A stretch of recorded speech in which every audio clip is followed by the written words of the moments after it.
Yo le gang, alors on se retrouve pour une nouvelle vidéo. On va aller faire une petite balade en camion embarqué sur ma SP3. Donc ça fait un mois qu'elle est montée. J'ai pu déjà bien en profiter, rouler avec. On va faire le point pose, le point négatif de tout ça ensemble. Et bah c'est parti, le coup de kick du matin. T'as vu ça, cette beauté mon cousin? Bon, alors j'ai fait quelques réglages carburation dessus, puisque lorsque le Cain PE28 vous est livré, il est en gicleur principal de 125 et que c'est naturellement beaucoup trop riche. Donc j'ai mis un gicleur principal de 108 et je suis au premier cran de l'aiguille parce que j'avais un 3/4 poignet qui délirait un petit peu. Donc je l'ai séché à ce niveau là, elle va pas mal, tu vois, regarde, je me mets en 4, très bas régime. Et tu peux constater que c'est sain, ça va bien. Je pense qu'elle est encore un tout petit peu trop riche. Mais honnêtement, ça me convient très bien comme ça.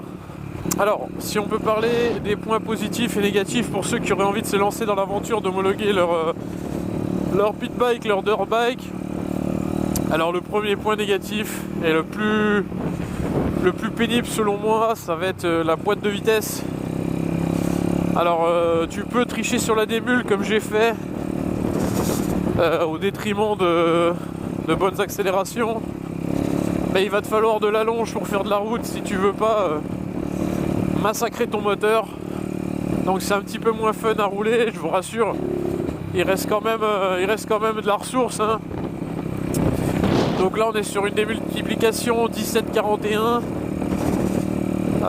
Donc ça tire assez long, mais tu peux tricher autant que tu veux sur ta démule, ton étagement de boîte, ta boîte, c'est la même. Donc on reste en boîte 4. Là ça nous permet d'atteindre 80-90 km/h sans forcer, sans faire hurler le moteur. Donc c'est pas trop mal.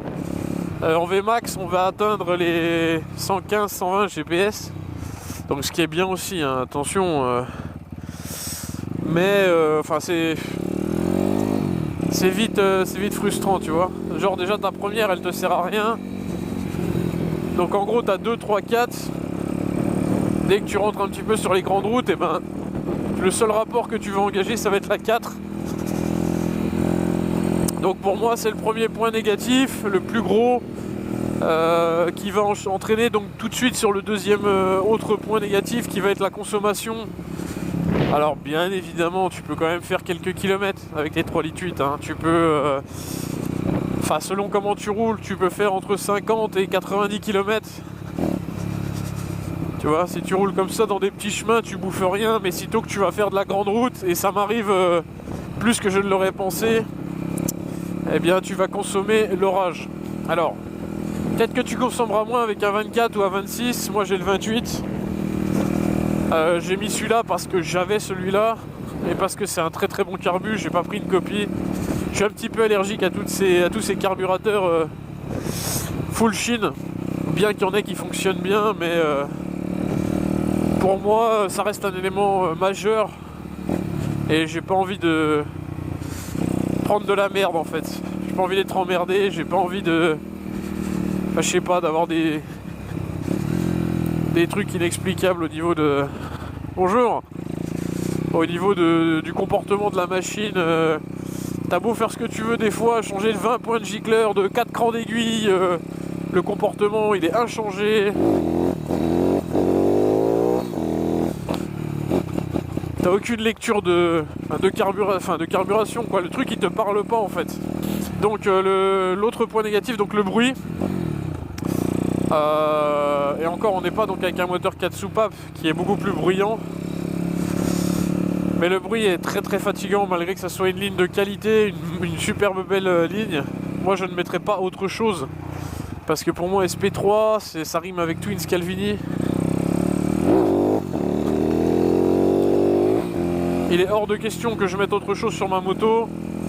Je préfère mettre des boules caisses. Donc quand il y a des passants, je débraye comme ça. je me laisse couler ou je roule tout doucement comme ça, tu vois, histoire de pas me faire détester. Mais c'est vrai que quand tu fais des grands trajets, que tu es pendant plusieurs kilomètres à 80, 90, tu as un bruit sourd qui est franchement fatigant. Alors l'autre point négatif, parce que oui, il y en a plusieurs, ça va être les suspensions. Alors, j'y ai pas encore touché, mais je vais être obligé de le faire. C'est-à-dire que les suspensions, elles sont prévues à la base pour le cross. Bon, je savais que la fourche NJ c'était pas la meilleure des fourches pour le bitume, mais elle est tellement belle et j'ai fait ma michetonneuse, quoi, tu vois. Donc il va falloir durcir un petit peu la fourche et l'amortisseur. Alors à savoir que moi je fais 87 kg il me semble en ce jour. Si vous faites 65 kg, ça sera peut-être pas... ça sera pas aussi important, pas aussi, ça influera pas, peut-être pas autant le comportement de la moto. Donc là tu vois, elle pompe vachement sur des grandes routes où tu essayes de tirer la bourre, tu vas sentir ton arrière qui va pomper, enfin ça te met pas en confiance. Après c'est une moto de balade, c'est pas une moto de piste, sinon j'aurais gardé mon châssis start. Très honnêtement, bon, c'est roulable comme ça, hein. C'est juste que si t'as l'araignée qui gratte au plafond et que tu veux rouler, ben méfiance quand même, quoi, parce que là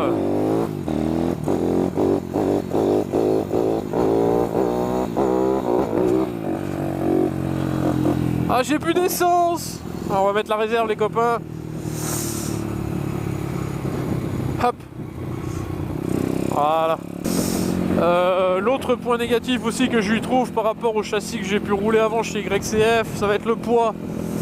Alors encore une fois, j'ai été superficiel parce que je voulais ce châssis là parce qu'il est juste magnifique. Le châssis de la SP3, c'est un vrai 4 semi-périmétrique, un truc balèze, mais putain il pèse son poids.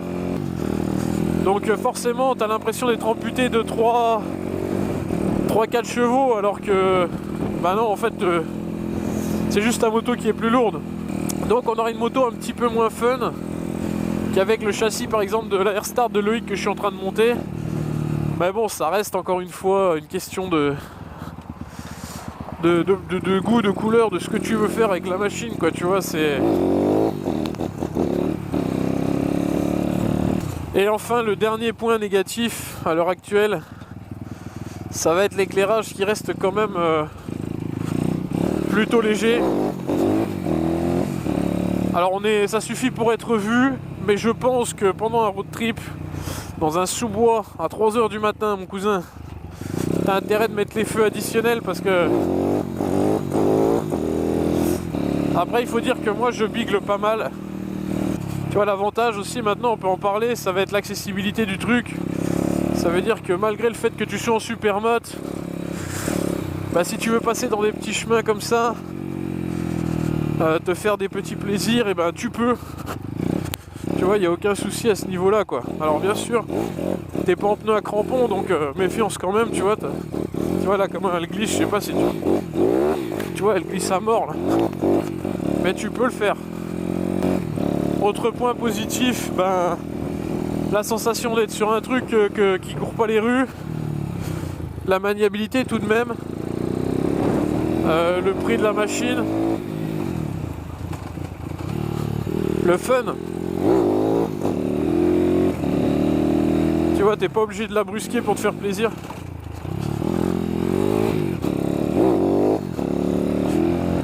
Moi j'essaye de pas trop tirer les rapports parce que le pauvre petit mono, on n'est pas sur la piste.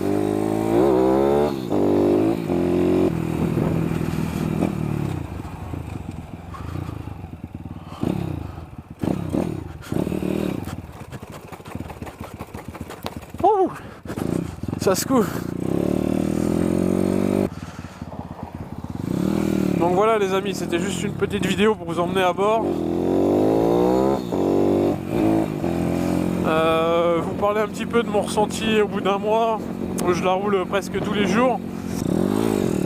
Je trouve que il y a quand même quelques trucs à redire, hein. Ne croyez pas que c'est tout beau, tout rose. Après ça reste une moto pas trop chère, quoi, tu vois. Ok les amis, on va se laisser là donc du coup pour cette petite vidéo en embarqué avec ma supermoto. vous avez des suggestions à me faire pour des prochaines vidéos, pour améliorer le son, l'image, j'en sais rien, je vais essayer de travailler là-dessus, tu vois. Voilà, en attendant, je vous souhaite de prendre soin de vous et des autres, bien sûr, comme d'habitude. Peace les amis, et à bientôt.